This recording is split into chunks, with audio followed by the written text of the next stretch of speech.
itu?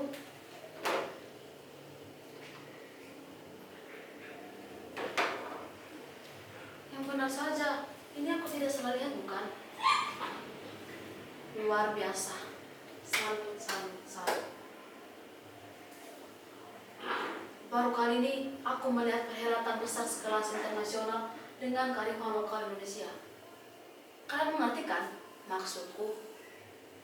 Ya, itu loh pawang hujan. Sebentar. Itu kok masih tetap saja hujan? Oh, apa dia gagal? Duh, jangan malu-maluin dong. Oh bukan, dia sedang menenangkan hujan.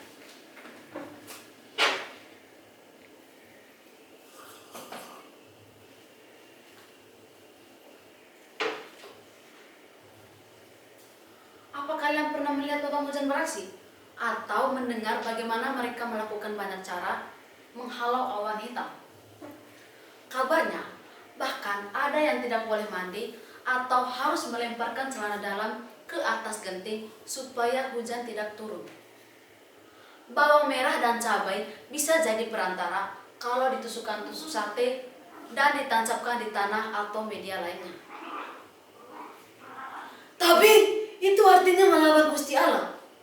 Wak Jamil di kampungku paling keras teriak perusahaan begini. Katanya, itu sama saja dengan tidak menerima apa-apa yang sudah diatur Tuhan. Tidak tahu diri. Kupikir ini sangat sensitif jika sudah bapak-bapak persoalan ini. Apalagi kalau aku tulis soal ini di medsos. Jamin deh, jempol netizen lebih gesit daripada kecepatan kuda. Contohnya saja soal kecil. Waktu aku mengomentari penampilan idola netizen yang jasnya miring sedikit. Komentar balasan justru bukan kudapat dari idola, tapi dari penggemar fanatik yang rela membela-bela idolanya mati-matian. Siap perang kata-kata menantang segala. Kurasa pergeseran kekuatan suara politik juga bisa dipengaruhi jempol netizen ini loh. Aku yakin soal pawang hujan ini pun viral gara-gara netizen. Andai semua netizen memiliki akses terbatas untuk memberikan komentar, tentu tidak akan seheboh ini.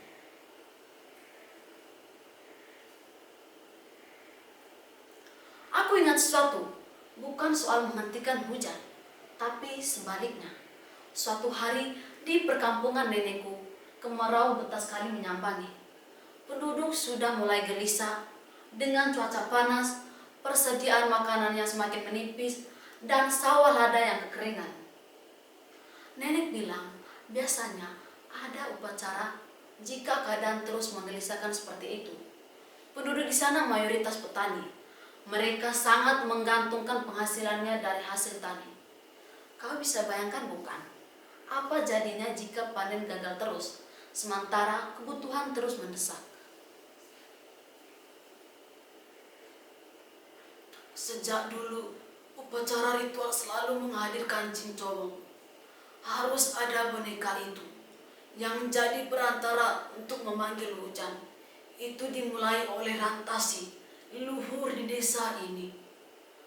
Rantasi yang gagal mengajak masyarakat mencari mata air, akhirnya menemukan cara lain agar masyarakat mau berkumpul dan melakukan ritual sesuai seperti petunjuk yang didapatnya lewat tirakat, tidak makan dan tidak minum selama 3 hari.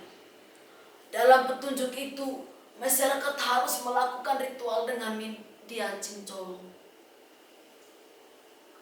Ya, aku ingat lagi. Suatu kali aku pernah melihat upacara seperti itu saat umurku masih kecil. Waktu itu tentu saja aku tidak tahu apa yang sedang mereka lakukan. Yang ku tahu, bagi anak-anak seumurku, boneka cincong tampak menyeramkan. Aku sempat dikejar boneka itu. Ya, asal kau tahu, boneka itu akan mengejar orang-orang yang tidak percaya pada saat menyaksikan upacara itu. Cincong, cincong, bilguna bilembayu, syalalala lembut,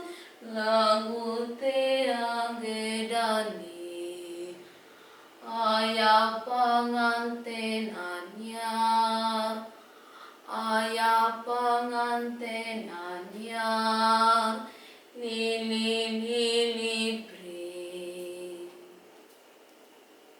Begitulah sepotong lagu cincowong dalam ritual yang dinyanyikan sinden. Para penabuh alat memainkan alatnya. Ada yang memukul-mukul boyong dengan hihit atau kipas yang terbuat dari anyaman bambu.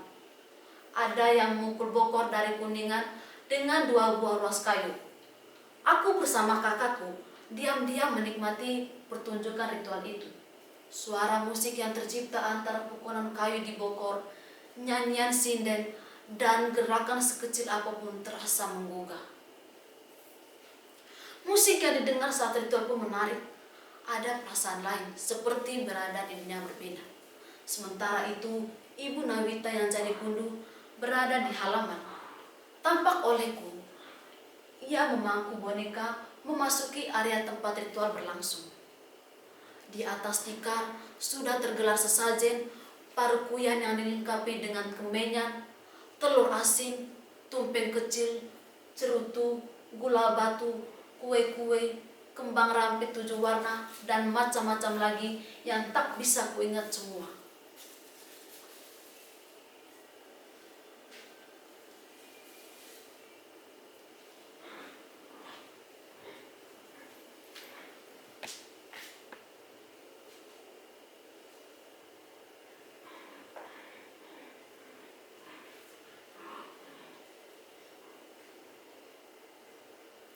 Begini kira-kira gerakan Ibu Nawita itu.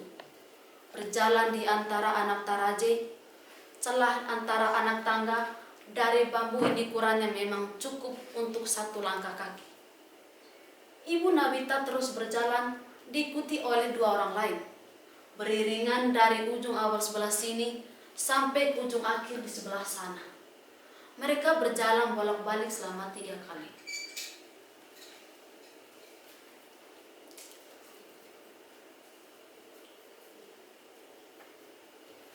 Ibu Nawita menghadapkan boneka cincowong ke arah cermin yang dipegang asistennya.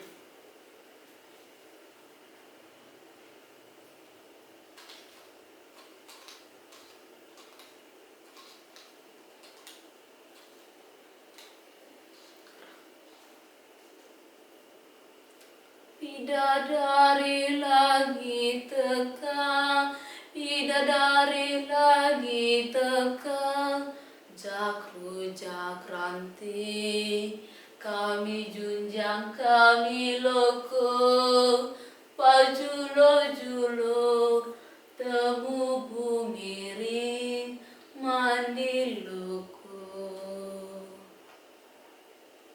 Lagu selesai dikumandangkan sinden. Cincowong mulai bergerak, semakin lama semakin tidak beraturan.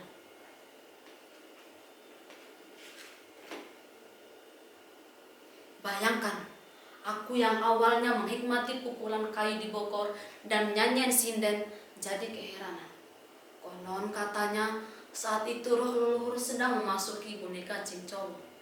Aku tidak percaya bagaimana caranya bisa masuk begitu. Apa? Kalian bilang apa?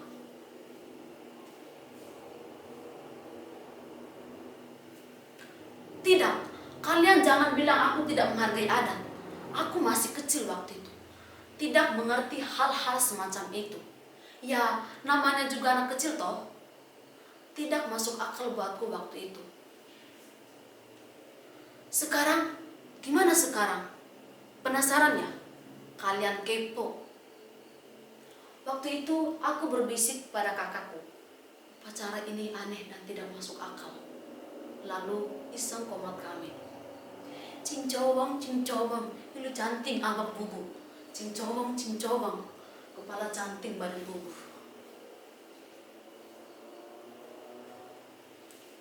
Tiba-tiba boneka itu mengejariku. Lihat, lihat, dia menyeringai. Matanya seperti hidup. Ya Tuhan, kupikir cincowong tidak akan bereaksi seperti itu. Nek, tolong, tolong aku.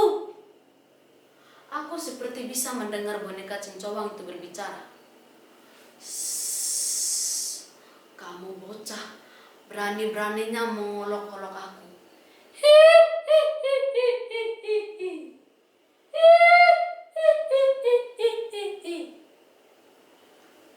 Aku merapatkan badanku pada kakek di dekatku, sambil komat kami memohon agar aku tidak dikejar-kejar cowok. Nek, tolong!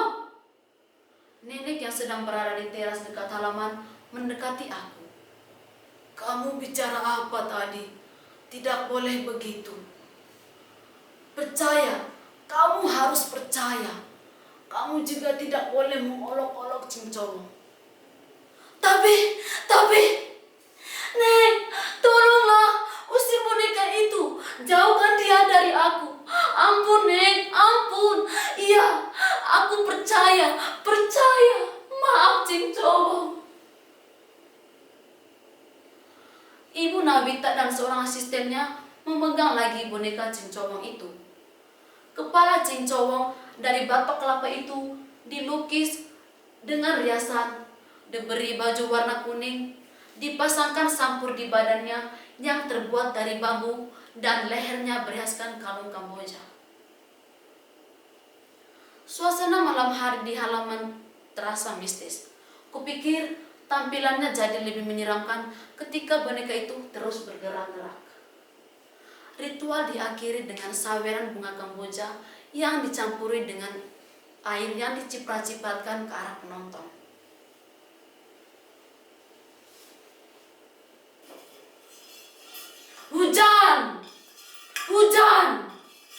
Hujan!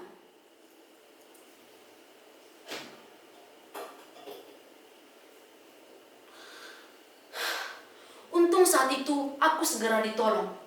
Aku tidak tahu apa yang akan terjadi jika boneka itu terus mengejariku.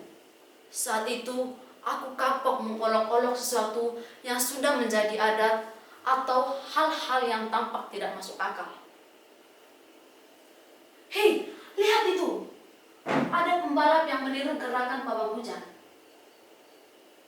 Aku ingatkan, kau boleh memilih percaya atau tidak. Cuaca memang bisa diprediksi. Mungkin pawang hujan punya keahlian khusus yang tidak kita ketahui.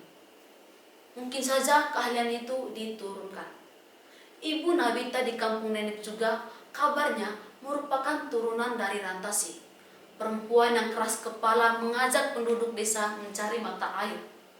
Perempuan yang prihatin dengan kemarau panjang yang melanda desa, sampai menggelar upacara memanggil hujan dengan boneka cincong.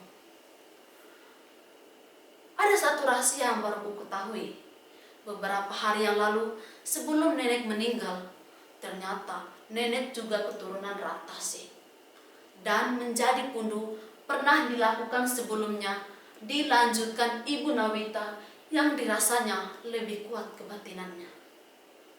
Menurut bisikan batin yang diperoleh nenek, tahun depan aku yang harus menggantikan Ibu Nabita menjadi pundu.